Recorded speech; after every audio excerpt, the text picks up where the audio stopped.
and welcome to Getting to Know Global. If you're not yet familiar with Getting to Know is a platform where if you are an entrepreneur, if you run a small business, if you are a leader in your community, we want to get to know you. We want to get to know your business and the inspiration behind your business. But this is not just the regular Getting to Know. This is Getting to Know Global. Well, what's the difference? Getting to know, I'm located in Dallas-Fort Worth Metroplex. But let's say we have a small business owner who is in Seattle, in Indiana, in Chicago. We can get to know you. All you need is a stable Wi-Fi connection, and we can get to know you. That's what Getting to Know Global is. It allows us to be global. Our Getting to Know Global guest for today is Lynn Michelle Miller. Now, full disclosure, I have known Lynn all of my life because she is my family.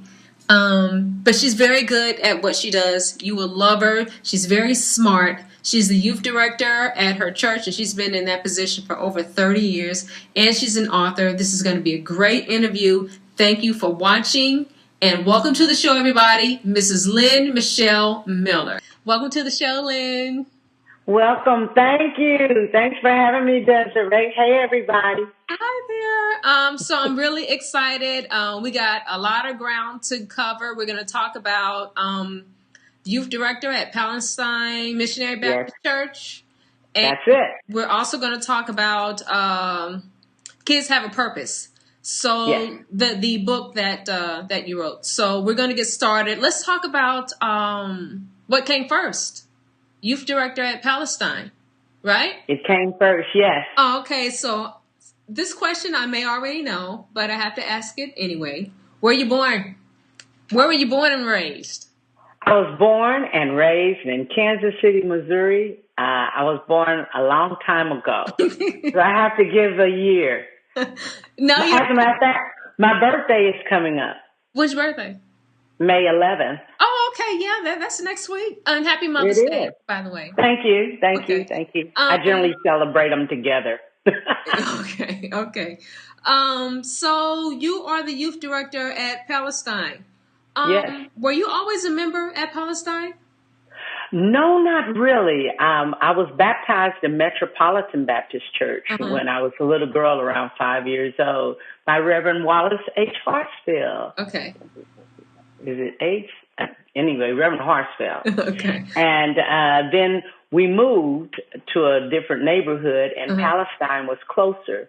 So, and we could walk to church. Okay. So my mom had us start going to Palestine, and that's when I joined there. We joined there, and I grew up there. So I've been at Palestine for 37 years. No. Now you're dating yourself. I know I'm dating myself. I've been the youth director at Palestine for 37 years. Oh, wow. Yes. And I started attending Palestine when I was in grade school. That's enough. That's all you need to know. Okay. Where's Palestine located? 3619 East 35th Street or 3619 East Earl Abel Way. They named it after the previous pastor. Okay. Yes. You're the youth director. You say you've been the youth director for over 30 years? Yes. I have great-grand youth. So being the youth director, is that something that you always wanted to do? Is that something that you stumbled into? Actually, I was going to college, and Pastor Abel came to me and asked me would I be interested in being the youth director at the church. And I was like, well, what does that mean? And so he said, well, what we're going to do is pay for you to go to school. So the church paid for me to go to school. Yes, please. Yes, I did. And I went to school in Fort Worth, Texas. Oh, I went to Southwestern Baptist Theological Seminary. Okay. And I got a master's degree in Christian education with an emphasis in youth. And the church paid for me to get that degree. I I studied hard, made good grades. Mm-hmm. And when I came back, it was a 2-year program. Mm-hmm. When I came back, I was hired on as the youth director of Palestine. And that was 37 years ago. Was that something that you felt comfortable having that title at such a young age? Were you comfortable with it, or is this something you had to grow into? I really had to grow into it because I saw myself as a young person, and I did not see myself as an authority figure. Uh-huh. And so I had to learn how to be an authority figure. I had to learn how to take charge. And it was an experience. My first 5 years, I tell all of my youth department, they're now in their 40s. I just have to say that. Your grand youth. My first youth Uh-huh. are now 40, in their 40s, some in their 50s. Uh-huh. I practiced on them. I did not know what I was doing, and I was making things up, and I just had a ball doing. I had a lot of energy, Mm-hmm. so I learned how to drive a bus, a school bus. I learned how to do arts and crafts. I learned how to plan activities and all that. And I worked on those youth. They were my guinea pigs. Okay, so let me ask you this. You said there's something that you really had to grow into. You didn't know what Yes. you were doing. I may be getting ahead of myself, but was giving up an option? No. Well, I don't ever give up. Okay. I don't give up now. I'm ride and die kind of like person. Uh-huh. And so, no, I was going to succeed one way or another.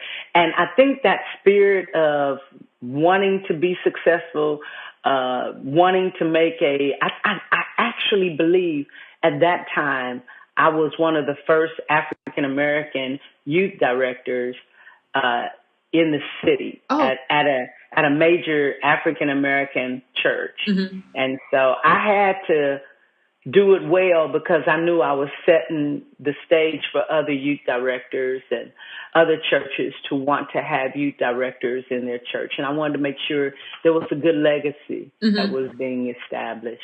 Yes. So for the youth who are your guinea pigs, they're Yes. in their 40s and their 50s, do you think that they are any different from the youth from today? Oh, yes. Our whole world is so much different now than when I began. When I began as a youth director back in the day, you can discipline children, in any shape, form, or, well, you didn't have to. You weren't cruel. Yeah. But you could get with a kid, and then you'd say, now. I'm going to call your mom. Mm-hmm. And you call the mom, and the mom would say to your face, in front of the child, I'm going to take care of that. You will never have that problem again. Mm-hmm. Apologize. Yeah. And it was over, and I never had that problem again. Uh-huh. Well, not that problem. Kids are kids. Yeah. So they do other things. But you had a lot of parental support. It was a close-knit group. Your parents worked with you. When you needed help, the parents were there.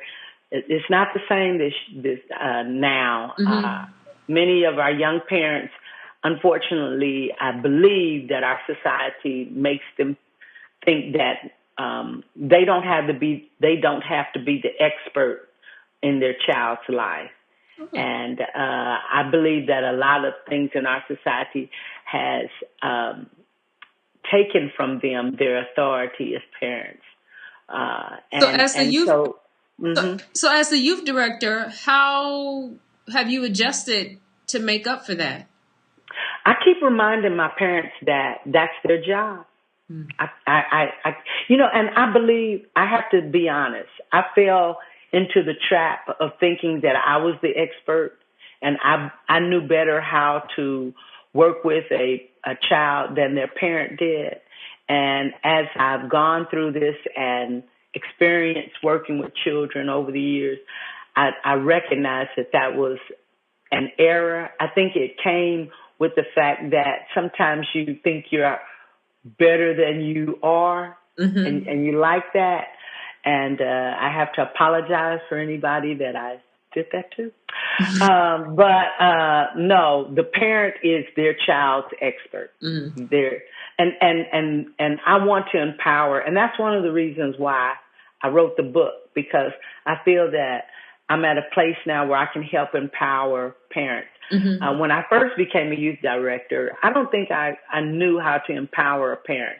So I spent a lot of energy trying to create an atmosphere, create a place where young people could come and learn, be safe, enjoy their learnings about Jesus and God, and their parents could be in the background and, just kind of subsidize the need or the information about God. But now I'm recognizing that as a youth director, it's my job to enable parents to be their child's first person that tells them who God is and what God will do, because they're what their kids see more often than they do me. So they need to model it. And so I need to empower the parents to be able to model that. Did that realization come when you became a parent yourself? I think so. I think it came. I think it really came more after my daughter grew up and became a young adult. I started recognizing that there's a shift in the way our society is having their effect and impact on our children. And there was a great shift in how parents related to their children. And there need to be a change in how we who work with children help our parents to do that. I don't know if you're aware of it or not, but around the 80s, in the 80s, our society opened up. Well, technology was getting more and more dominant. And with the usage of technology and our children being exposed to more things, our parents started kind of like backing up a little bit even more than they did with television. Another thing that was going on here in Kansas City, I don't know if it was going on in other places, but in Kansas City, we had a child to go to school in the morning, early in the mornings. The bus would pick them up, bring them to school. They feed the kids breakfast. Then the kids would go from there to their class. They'd stay at school all day. And then they have after school where they feed the kids a snack. And then the kids would get home about 6 o'clock. And the purpose of that was to help working parents, right? Right.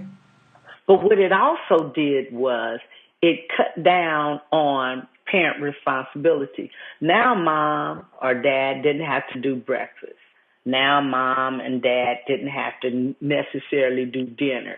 They didn't have to help their kids with homework. They didn't even see their kids off to school sometimes, depending on the bus situation. So it created, especially in the urban core where children were being bused further, it created more division in the family. It made the mom not even be around her child for a total of about 11 and a half to 12 hours. Yeah, maybe 2 hours they spend with them at the end of the day, and then they off to bed and start over. They're off to bed. Yeah. It stole away from the family. Yeah. And I think that generation, they're grandparents. But what happened was for a whole generation or two, you have this before school, after school program. And now we're starting to see the effects of that. And so now we need to back up. We need to recognize that we did do some harm. And we need to figure out how we can come up with some solutions to help bring the family back and give parents the authority to their children That happens a lot down here. I notice with working parents. I'm fortunate enough to be able to stay home, so I make sure that I feed the kids, and then when they come home from school, I'm here. I feed them a snack and I feed them dinner. But I know working parents, they have to be at work at 7 o'clock in the morning, so they have to drop the kids off at the daycare. The daycare give them a little snack. They take them to school, and at the end of school, they come pick them up, and then mom, dad picks the kids up at 6 o'clock over 6:30, whatever. And maybe they feed them or maybe they don't. But I know a lot of working parents, just because of their hours, they have to depend on external care to help with their kids. And back to what you were saying about the electronics, I have to catch myself sometimes too and limit the amount of electronics that they use, because sometimes the electronics, it keeps them quiet for like an hour or something while while you're trying to get dinner, but you don't necessarily realize that that's a crutch that could bring them harm, in the later years. So I think it's okay. You just have to manage the time that they spend on it and set limitations. And you got to, as parents, we got to have the conversations with our kids. We got to talk to them. Yeah. We have to be the ones that are impacting their lives, because they're watching us anyway, regardless of how much time you think you are or you are not spending with your child. They are still watching you, and you are impacting them. And we don't even want to talk about chromosomes and DNA. Our kids are our kids. They are our kids. They have us in them. So who better else to raise me but somebody who knows me and thinks like me and looks like me? It's that whole me thing. So that's my theory. Let's get back to the youth at Palestine. We just went off another different direction. What is the age group for the youth, for the youth program? Well, I work with from newborn all the way to 12th grade. 12th grade. Graduating, yeah. The youth, okay. As the youth director, I develop and work with programs and ministries that work with them from the time they're born till the time that they graduate from high school. Okay, so this is at the church. Church is a serious place. Yes. Yes. How do you incorporate fun into your lessons from one week to the next? Because, it's good that we learn to be serious. God is serious, but then God also created laughter, right? So how do we incorporate that and, get the kids excited about learning about God? Well, you have to be engaging. You have to talk about things that they can relate to. You have to be relative. You have to know the culture. You have to understand some things in the youth culture. And I'm getting older, and I'm knowing less and less because some of it is just, in my opinion, really dumb. I don't know how. It's not even cute. So, and I have to watch that because I have to recognize that's their culture, and I have to love that culture because I love teenagers. Teenagers are my very favorite people in the whole world. But you make things relative. You know that somebody who is 5 years old is not going to sit still and let you lecture them for 20 minutes. They're just not. So you have to try and figure out, how am I going to teach them about the love of God in a way that is engaging, where they can pick it up, where they can remember it, repetition, music, for our kids, movement, all of those things. So you have to incorporate that. And then you also I have to look at it from the 5-year-old's perspective. And then I also have to look at it from a 15-year-old perspective. Now, and the difference is that neither one of them have, rather both of them have about a 5 to 10 minute attention span. Including the 15-year-old. I think you might get more time with a 5-year-old, honestly, because you're bigger than they are. But with the 15-year-old, you got to be just as relevant. You got to figure out how can I engage them, because sometimes our little teenagers have a tendency to be real laid back, and then some of them are real pushy, and so you gotta do the same thing, and you just gotta make yourself a chameleon when it comes to children and teens. You gotta understand their culture, understand what they like, and then you gotta bring it on their level. That's where a good that's where a good supportive staff comes into play. Yes. They can help bridge that gap. Bridge that, because one person does not possess all of the keys to unlock the box.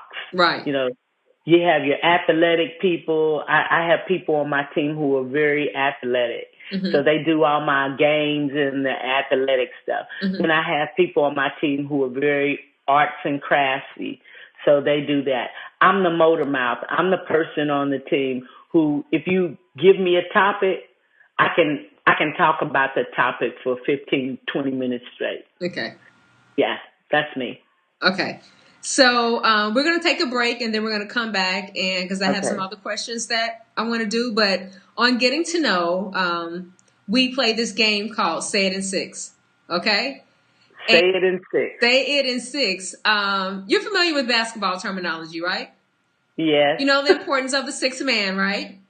Yes. Okay, well, the name of our production company is called Six Man Productions. So I thought it would be fun to name a game called Say It in Six. And what we do is we ask you random questions. There's 6 questions to allow people to get to know you better, okay?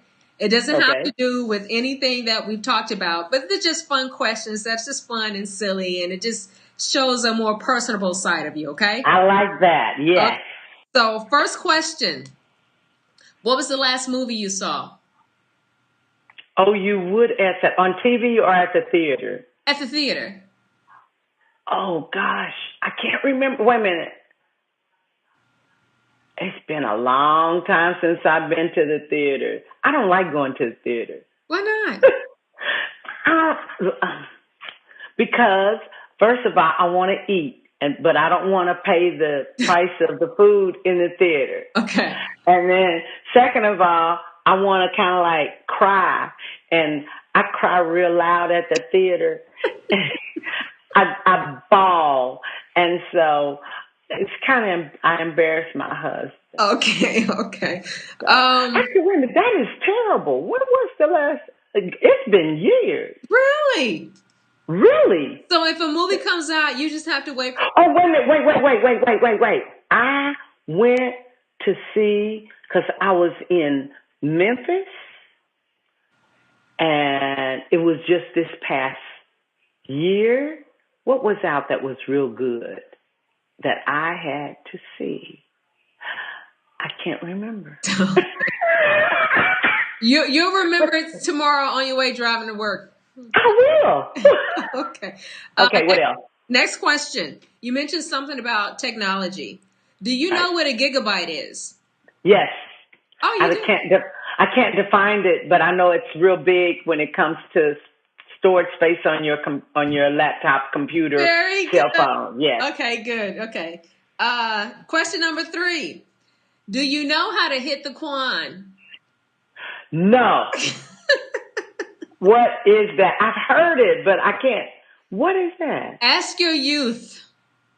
How to hit the Quan. Yes, Quan. Okay. It's a dance. Is it like the dap? Sorta. Or the nene. It's in the same. Okay. But it's called Hit the Quan. Hit the Quan. Yes, Hit the Quan. I just learned tonight about the new Running Man. I saw that. That was the silliest thing that I've ever seen. I said, that cannot be the new Running Man. That cannot be the new Running Man. That's the new Running Man. They were teaching me the new Running Man tonight. I enjoyed doing it. It made my calves hurt. Okay. Question number 4. Moving along. Okay. If you weren't a youth director, what would you be doing? Oh, I think if I weren't a youth director, Well, initially, I wanted to get my first job working at a shoe store because I love shoes. Okay. And I felt that I needed to be at a place where I could get them at a discount. Okay. But at this point in time, I'd probably be a teacher. Okay. I think I would. Same realm. Okay. Yeah. I'd be bossing somebody's kids. Okay. Question number 5. If you could have any food delivered to your doorstep right now, what would it be? Order French fries, fresh French fries that have been cut, from a real potato, and I'd want like a big bag of it, lightly seasoned with sea salt, and 1 pickle and ketchup. Is this from any place specific? Just as long as it's not McDonald's and it's a real French fry from a real potato. Okay. Do they have Five Guys burger and fries up there? I don't think so. Really good fries. I've seen it though. Made from potato. Very good fries. Okay. Yeah. Question number 6. Okay. What is your go-to song that gets you pumped up? My go-to song that gets me pumped. Oh, one of them. It's a gospel song. It's William Murphy. What's the name of that song? Why you ask me things to ask me? We're trying to get to know you. I know you want to get to know me. I love that song, and we just sang it the other Sunday. It's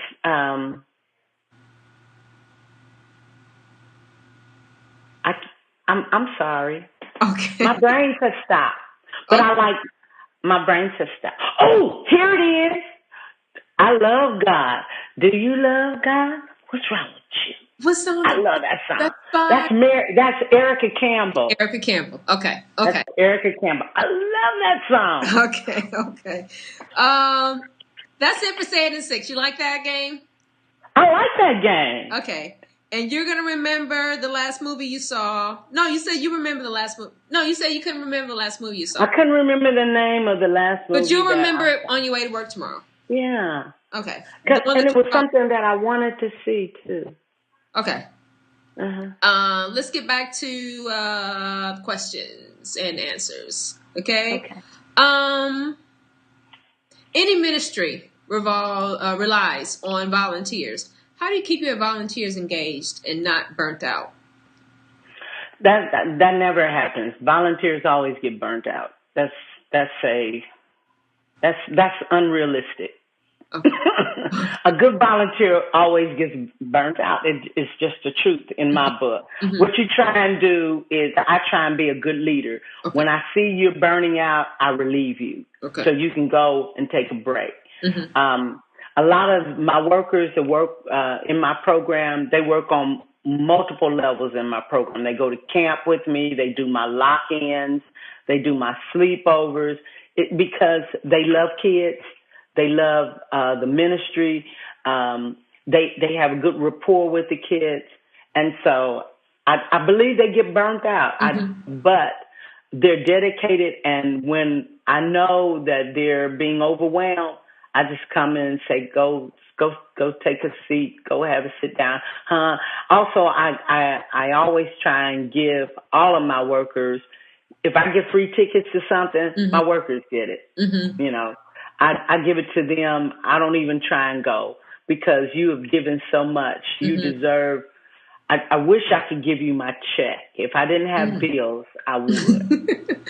I remember when I was a kid, the first time I heard about lock-ins was at Palestine.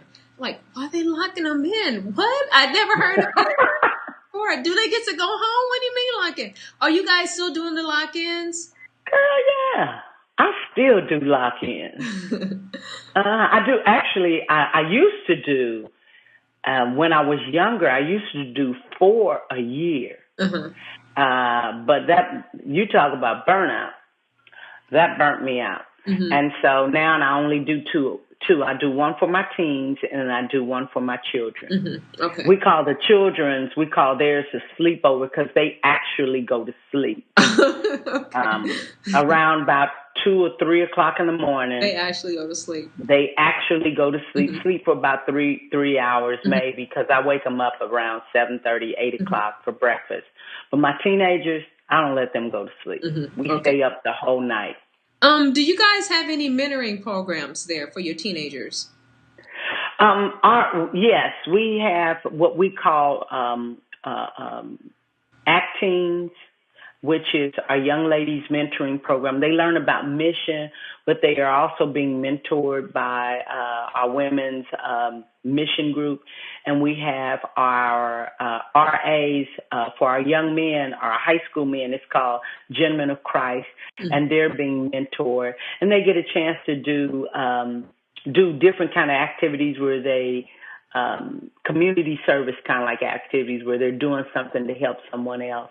So we have those two programs. And then I also have a youth council of teenagers that work with me, and they help me plan like the lock-ins, the sleepovers, camp, and they get community service hours, and they help me. And okay.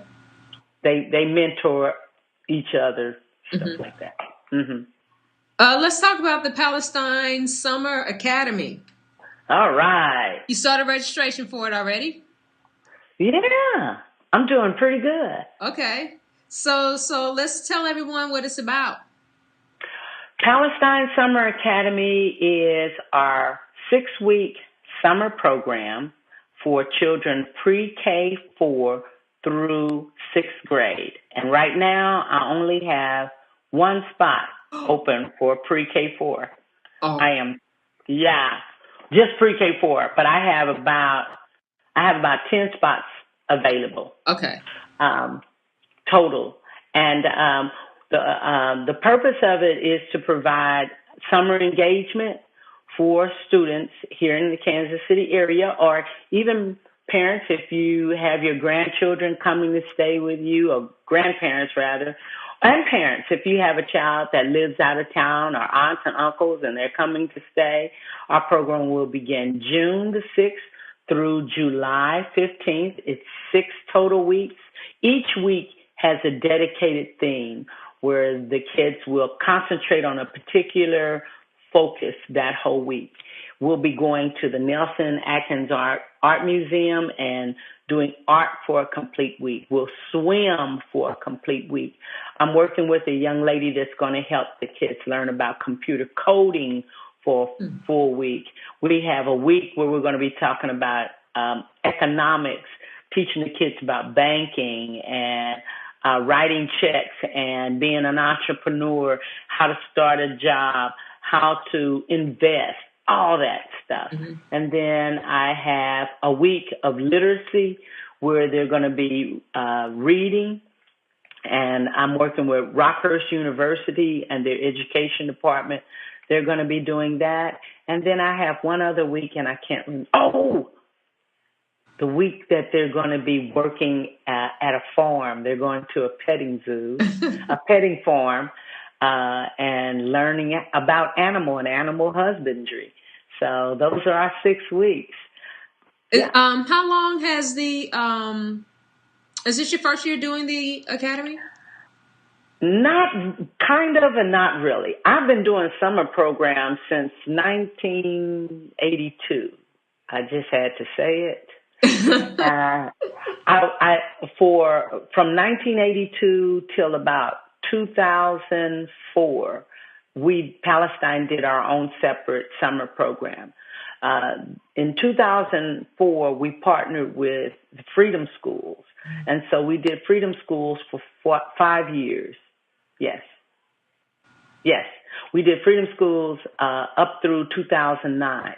In 2009, we partnered with the Upper Room, and we were doing their reading literacy program with the Upper Room.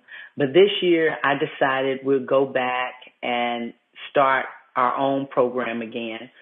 So we started our Palestine Summer Academy. It's always been called Palestine Summer Academy, Palestine Summer Academy Freedom School, Palestine Upper Room Renaissance Summer Academy. So now it's just Palestine Learning Center Summer Academy. And what are the hours? The hours are from 6:30 a.m. until 6:30 p.m., Monday through Friday. We serve breakfast, lunch, and an afternoon snack. Okay. Yeah. Okay. And it's last 6 weeks. Last 6 weeks. How can Total of people 29 days. How can people register for it? You can register. You can call me at the church. The church's number is area code 816-921-6009. My extension is 213-213. You can email me at info@PMBCJC. That's Palestine Missionary Baptist Church Jesus Christ.org, or you can email me at lmllr3619@gmail.com. What does the next 10 years look like for the youth program at Palestine?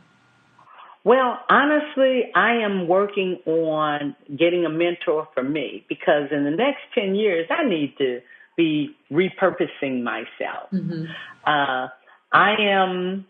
You need to move on, and you need to